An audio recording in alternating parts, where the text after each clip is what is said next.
Ivan Yates, good morning. Good morning, David. Simple question to start. You made numerous media appearances commenting on the presidential election. Why didn't you disclose the fact that you had given media training to one of the candidates, Jim Gavin? Straightforward question, straightforward answer. When I set up, so I left full-time broadcasting in July 2020. When I set up this, amongst other businesses that I've set up in relation to public affairs and coaching, I had a golden rule, and that was client confidentiality. And in the same way, if you're an accountant or a solicitor or communications coach, or Catherine Connolly would never reveal who her barrister clients were. So this is an established, and in my view, is an absolute principle of client confidentiality. So if Fianna Fáil wanted to talk about it, fine, I'm not going to talk about it. Okay, so you had a duty of care to your clients not to reveal anything about them, the client confidentiality. You should not have a duty of care to your audience. When you are making pontifications about the presidential election campaign, if we take the situation with Matt Cooper, for instance, he's described this as a breach of trust to your audience on Path to Power and the broader public. Do you agree with that? No, I don't. I don't, because in the same way as I give an opinion, say you had me in to talk about Galway West, and I said Noel Thomas is going to win, just for a hypothetical example of independent Ireland. That is actually my opinion at that moment in time. If I give an opinion on the government and say their current spending is too high, they're not handling migration well, I rely on my personal... Is Noel Thomas a client of yours? Not at all. Not okay, at all. So is there not a difference? No, sorry. There's what I'm trying to say is, and assert here, is that everyone knows that I have opinions on everything, from Trump to anti-woke to nanny statism. A lot of people don't like those views. But by simply doing a coaching role with someone, that I'd be beholden to them, or it would affect my personal integrity. And can I just explain about the coaching? Well, we'll come on to that in a minute. But okay. The question is probably one of perception more than anything else, because absolutely you do have opinions and you're not shy about unleashing them. But and I can coach someone today and criticise them tomorrow. Oh, well, indeed. But the point is that if you have a professional relationship where you're coaching a candidate, you have a financial incentive to want them to win. Well, as it happened with Jim, it combusted, and it not at the time you were commenting about the presidential election. Well, no. Let's be clear. Let's be clear. I had said things before I had trained him about that. You know, he had a Dublin opportunity, he had the GAA opportunity, but I actually found out very quickly this man's not a politician at all. He has no political skills, and he needed to learn them fast. So I would be absolutely, in my view, completely objective. Now, you may say I'm up my own ass. That's in your view, but the question is, in the view of the audience, do they not have a right to know this background information, which they may perceive as a conflict of interest? Well, the situation is that, in my view, the issue for me is one of trust. And clients, and I have trained in this context hundreds of clients. In terms of NGOs, in terms of public sector, private sector, and they have to rely on the fact that I won't go blabbing about because, coaching, can I just explain what the coaching is? Now, I do a separate media masterclass. So you come in and say someone's going in your show. I try and anticipate every question. I do a simulation and a rehearsal. They record it and we play it back. So my job is nothing to do with policy. And it's actually being trying to push across as the week has gone on that I'm a spin doctor for Fianna Fáil. I have no involvement in their strategy, no involvement in their policy, manifesto, haven't done. My job is like a physio at the last minute to get the match fit. And you know what? Isn't it amazing? Isn't it amazing, David? Since this blew up 9 days ago, not one other coach has appeared. Why is that? Because they all have confidential relationships with Sinn Féin or with anybody else. Let's talk about Matt Cooper, who spoke to the Sunday Independent over the weekend. He says he thinks that since your bankruptcy, you have a tendency to blow things up when they're successful. What do you make of that? Well, I put it like this. I'm certainly not going to get into slang match from Matt, but I think the public are entitled to know what happened. And I want to be absolutely honest about this. On the 7th of August, Deirdre and I had a chat. We'd gone for the UK, I have a son and daughter there, and I said, look, lads, I want out of the podcast. It's taken up 15 hours of my time. I'm working every Saturday, Sunday, 60 hours a week, because my main job is 80 events. And so this went on, said, well, you can't go, and so on. And then they said, well, the sponsorship is up on the first week of January. Will you stay till then?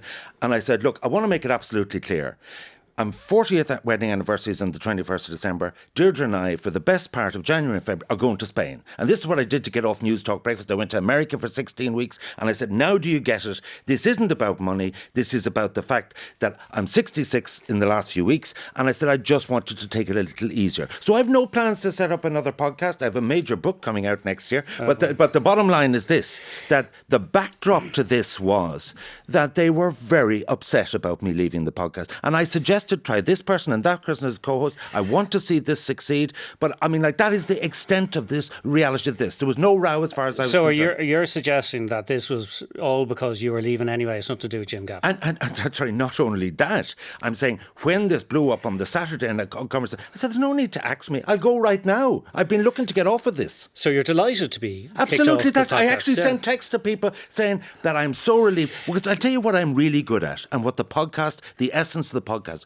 I am the best back channeler in the business because politicians speak to me because I'm not a journalist. They can trust me because I understand and I empathise with politicians. I even like politicians. And so therefore I was getting material that, Ivan, this is your opinion, you didn't hear it from me. And that was the X factor, the gossipy nature of it. Okay. How would you describe your relationship with Matt? He said you were more like business partners than friends. Is that how you saw it? I really, really have nothing to say at this time about McCullagh other than to wish path to power and the last word and all his other things well. But can I go one wider point than Matt, which is this? Because I have to have a go at this, right? All week, the media have sort of tried to dance on my grave in terms of the double standards. And, you know, let's be quite honest here. That is it the case? Because I work in transport, I work in healthcare, I work in construction a lot. So I was in the media full time from 2009 to 2020. And you weren't doing any of this stuff at that time? No, at that time I was just doing the events. No, I wasn't doing anything. So I set up the coaching business in 2020.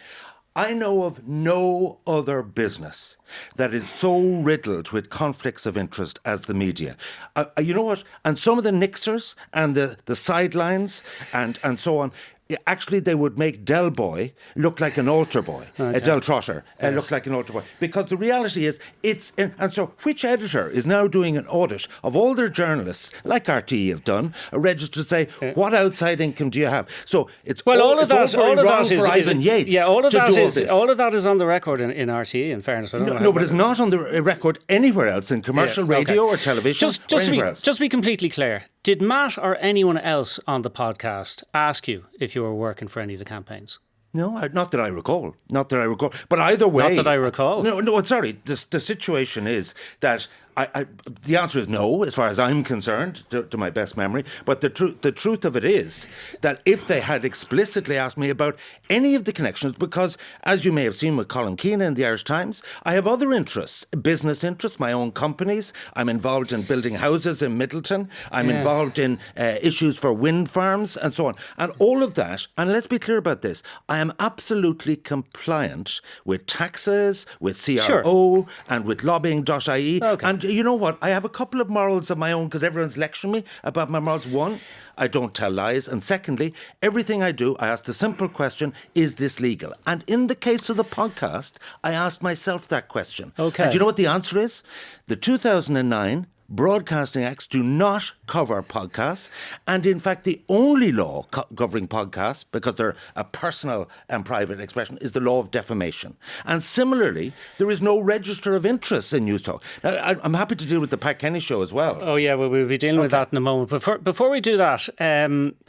tell us about Jim Gavin. Tell us about the work you were doing, because you obviously were saying earlier, it quickly became clear to you that he needed a lot of help. I'm not going to talk about anything to do with any client of that I've coached, be it political or otherwise.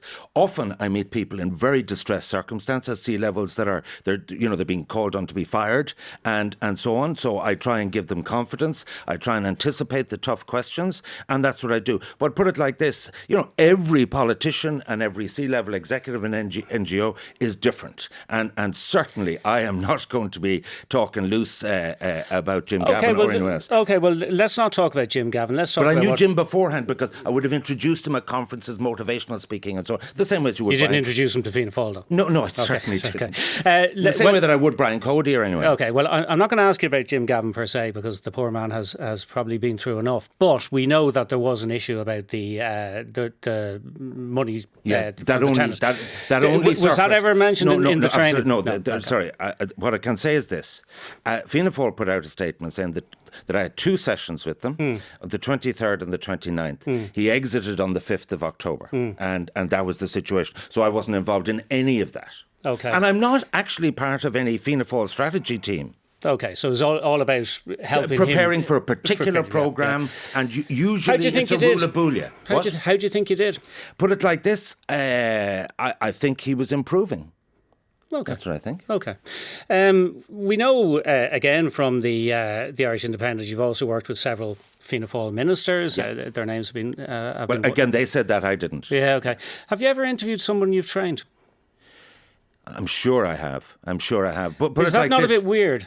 Quite apart from Put it like this. implications. Some of the people, it's been an absolute. So let's be clear. Why would I interview? We don't have guests on the podcast really, and we don't have political guests. We had Leo Varadkar, but basically, I wouldn't be in that type of. So let's be clear about the Pat Kenny, because that's the only circumstance that I would have interviewed. Okay. So the story is this: the Pat Kenny show is done by Pat Kenny. He takes holidays, and the number 1 substitutes Jonathan Healy. The number 2 is Anton Savage, and if they're really stuck. And usually, like the pay is derisory, and I simply just do it because I like Emer, I like Eric, and I have a bit of crack seeing my old mates there. And you know what? Again, I think they've trawled through the tapes of the 3 days, and they haven't found anything that I said that was inappropriate. And as I say, I remember there was a Katie Hannon programme that was referred to by people in RTE last September.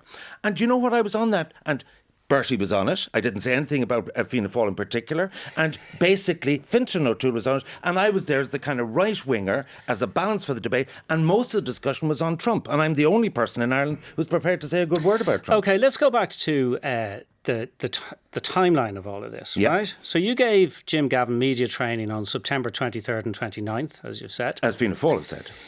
Yeah. You guest presented the Pat Kenny Show on News Talk on September 23rd. Before you gave the training, the 24th, after you gave the training, and the 25th. And on that programme, the September 24th, when a guest said Mr. Gavin lacked charisma, you said, the public don't really know him yet. But you knew him, because you'd just been giving him training. Do you not think the listeners deserved to know about that? I spent 1 hour with him. And basically, and I really don't want to. You knew about whether he had charisma or not. No, so the situation is that, and I would have made, and that brings us on to smear the bejesus. Can we go on? No. Okay. I want to keep you on this. Well, you will deal with smear the. Oh, I will. Don't you worry. Okay. Now, you may feel that you're completely in the clear here, that you're it's morally fair that I'm relying on my personal integrity to separate my opinion and my work on podcast. Are you familiar with Commission Yaman? What? Commission Yaman. Yes. The Code of Fairness, Objectivity and Impartiality in News and Current Affairs. And can I say on that I have been invited on the 19th of November to appear before Alan Kelly's media committee, and I will be there. Okay. I have absolutely nothing to hide. That really wasn't the question. It says that each broadcaster must put in place and implement appropriate policies and procedures to address any conflicts of interest that may exist or arise in respect of anyone with an editorial involvement in any news or current affairs and content. Who's that obligation on? It's on News Talk. So are you telling me now? I'm not trying to have a go at News Talk. Well, maybe you are, but the point is no, this. I'm not. I'm trying to have a go at you. No, sir. The point is this: there is a couple of pylons here. There's an internal leadership war in Fianna Fáil. There's tensions between Fine Gael and Fianna Fáil, and there's a bit of an RT pylon in News Talk. And you know what? If it's the case that Commission Naman decide that every media organisation broadcast has the same register on a statutory footing as RTF, that may well be the outcome. But as of now, that's not the case. And in fairness to News Talk, their governance is compliant with Commission Naman. But let's. Well, that's for Commission Naman absolutely to decide. But I'll just read you another. I think that'd be a bad idea. I'll just read you another line. Any personal, professional, business or financial interest of anyone with an editorial involvement in news or current affairs content that calls into question or that might reasonably be perceived as calling into question the fairness, objectivity or impartiality of a programme or item shall be brought to the attention of the audience. Were you aware of that? No, sorry. This applies to you. That applies to people who are under contract. Me doing 8 or 9 days a year on a I don't think that's the case. I really don't think that is the case. And I want to make it absolutely clear. For the period from 2009 to 2020, I would have observed any rules. So you're saying... I left the media. Okay. I'm not a journalist. I was never a journalist. I'm there for my opinions. I don't see anywhere in that the suggestion that it doesn't apply to people who don't consider themselves journalists. I don't see anything that implies that it doesn't apply to people who are only doing a programme on a So therefore, what I was relying on is my personal integrity to be fair-minded. And I'd say I was hosting Paul Coors and a panel. I would actually encourage people, because you're just moderating that. But let's be clear, in the podcast, I'm not an impartial moderator. I'm not talking about the podcast. Okay. I'm not talking about the podcast. I'm talking about you presenting a news and current affairs programme on a national radio station. And I would say that where is the evidence that any external relationship I had with anyone interfered with the integrity of what I had to say the fairness? Do you think it might reasonably be perceived as calling into question? I actually think that's part of the double standards that people all over the place have separate commitments, corporate freebies, different relationships, and none of that is revealed. And I can tell you that I'm quite satisfied relative to the conflicts that exist and are riddled in the media. I am absolutely, as far as I'm concerned, acted honourably, and I've broken no rules. Let's be clear about it. OK. Did you tell News Talk you were coaching Jim Gavin? I didn't. Did they ask? I don't recall them asking, no. OK. You once said Miriam O'Callaghan should step down from primetime because her brother is a politician. No, I said if her brother became Taoiseach, it would be an awkward situation. I'm very fond of Miriam. Yeah. And actually, that is actually a very good example. Is Miriam compromised because her brother is Minister for Justice? No, because she has no financial interest in it. Well, sorry. There's blood interest. There's everything. There's no financial interest. No, please. Let's be real here. Everybody is got to be... But so I rely on Miriam's integrity, that she has a separation in her mind from the love of her brother to the interviewing of her brother. OK, so as far as you're concerned, you didn't volunteer the information to News Talk. I have an iron rule. I've told you at the very first Well, you didn't have to say who you were training. Of client confidentiality. You didn't have to say who you were training. You're saying, I am training one of the candidates in this election. The situation is that anybody I've trained is subject to, as far as I'm concerned, an iron and absolute and enduring rule of client confidentiality. So as far as you're concerned, you did nothing wrong? Absolutely. Okay. And sorry, technically, I'm saying I broke no rules because either in the podcast or in that, but let that be in terms of others to decide. Well, I'm happy to go before the committee. That's your opinion. Okay. I mean, it's certainly a question that has been raised. That's why I'm here to answer questions. Okay. And the only answer that you can give is that in your own mind you've done nothing wrong. What I'm saying is this. First of all, I'm not a Fianna Fáil spin doctor, and I'm relying on my personal integrity to give my independent opinion, and that has included, in 2024, I slated Fianna Fáil on migration and current spending getting out of control in the same way as the Fiscal Advisory Council were. And sorry, so therefore, was I compromised? I don't believe so. Okay. Did you offer your services to Heather Humphreys? The situation is I don't talk about any clients. But I have worked for others I have not worked for Fine Gael, but I've worked for others. And right across, I mean, there is no end to this once you get into it. OK, well, I suppose the difficulty in a race with 3 candidates is, I mean, would you advise more than one candidate? No, or give training to more than one candidate? You haven't allowed me to get on to the smear the bejesus thing. Okay. Well, sorry. Well, let's be clear about that. Okay. Well, one of my former closest friends, Chris Donoghue, was the campaign manager. One of my protege in politics, Paul Keogh, was their campaign manager, both of whom I would know extremely well, better than I know you. And so therefore, I was horrified when on the 8th of August, very much after Jim had left the field, that I made these... This is the Calling It podcast. It's not where the I 8th said of August, it's the 8th It's of... 8th of October. My October, apologies. yeah. My apologies. That's right. So basically, I made these remarks, fast and loose as I do, in relation to this. What actually happened there is, and this is what I learned from the presidential election, a lie can have gone the whole way around Ireland, the big lie being that I was actually part of the Fine Gael campaign. I've had no connection. I left politics in 2002. When I started in News Talk, I handed in my card, my Fine Gael membership card in 2009, and I've had no connection other than interviewing them and so on. So, like, what actually happened was the Connolly campaign, in a masterstroke, actually implied that this was really Fine Gael smear strategy, and it did Heather enormous. And actually, the only thing I'm sorry for in the last 3 or 4 weeks, or in the whole period of the president, it was that impact. And then what happened last week? Simon Harris comes out and saying it was a Fianna Fáil smear. Both are complete lies, and the facts show, both in the timeline, and that was to do with my independent opinion. Okay, it was also very bad advice, as it turns out, because the perception that Fine Gael were smearing Catherine Connolly worked to her advantage. Well, put it like this, that's your opinion. My opinion is the minute Jim exited the race, Catherine Connolly was going to win. And the context in which I made the remarks is Heather's not going to win here. OK. You were described yesterday in the Sindo as an incorrigible notice box by Shane Ross, who in fairness knows something about that particular subject. Are you worried that this could be the end of your career as a pundit? Well, for someone who's going away in January or February and so on, look, the pundit work I did was actually to promote the podcast, insofar as that I actually don't get paid by RTE to appear on prime time. I was on it twice since the election. The fact of the matter is, I'm a pretty, put it like this, you know yourself with any guest, you don't want a bland, boring 6 of one and half dozen of the other. But look, let's be fair about this, David.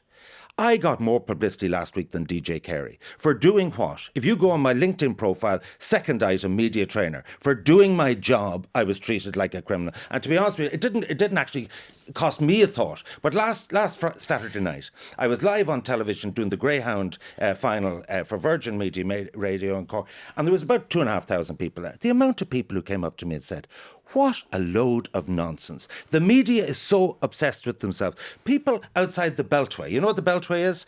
Outside the bubble, regard this as a bottle of smoke. OK. Do you think your reputation will recover, or has it been damaged? Well, I'll put it like this. I may have an extra chapter in the book, but the reality of it is I'm pretty robust and resilient. I'm not cocky about it, but I'm saying absolutely adamantly, I broke no rules, and in my mind, I've done nothing wrong, and any coaching job I have has not compromised my own opinions. OK, Ivan Yates, thank you for joining us. Coming up a little bit later in the programme, we'll hear more about the fallout from the presidential election within Fianna Fáil, but up next we'll hear from two parents caring for their adult children. Today with David McCullagh on RTE Radio 1.